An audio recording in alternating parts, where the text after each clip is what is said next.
Why has Detroit become the prime example for how to not run a city?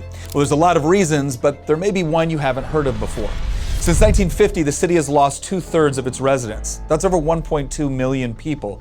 To explain this, people have focused on things like rising crime, political corruption, or the relocation of automobile manufacturing jobs out of the city. But there's one piece of the story that usually gets left out: highways. Now, that sounds a bit odd. I mean, how could highways contribute to the decline of a city that once served as the heart of the American auto industry? And if highways were such a bad thing, why did the city of Detroit build so many of them?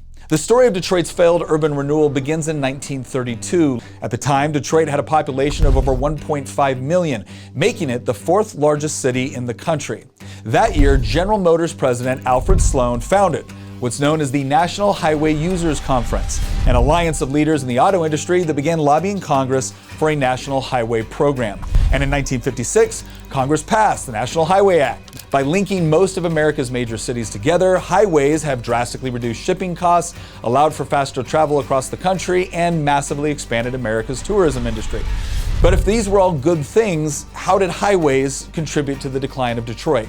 Well, the problem wasn't that highways linked cities together, it was that in many cases, they cut them apart. The problem for Detroit was that highways like I-75 sliced right through the heart of downtown, resulting in the full-scale bulldozing of numerous neighborhoods like Black Bottom and Paradise Valley. And for those that were spared demolition, massive interchanges now separated them from the city's urban core. And here's the real reason why Detroit's highway system ended up doing far more harm than good for many of its citizens. Because the building of interstates like I-75 and I-94 through the middle of the city negatively impacted real estate values, as places that were once walkable neighborhoods with easy access to downtown were now noisy, unsafe, and isolated from the very shops and businesses that had drawn residents there in the first place. But with 100% of the construction costs being funded by the federal government and the state of Michigan, Detroit's politicians continued to demolish more and more of the city to build highways, many of which serve no real practical purpose. The most notorious example is I-375, which,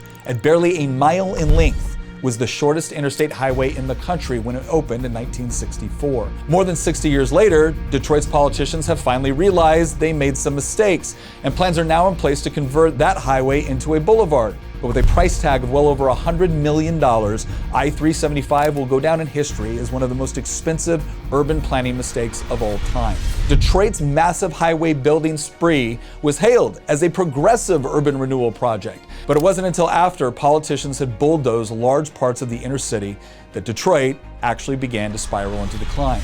Now again, that's not because highways in and of themselves are bad, but because government planners armed with federal dollars and eminent domain powers were able to prioritize their plans over the plans of the citizens that lived in their path.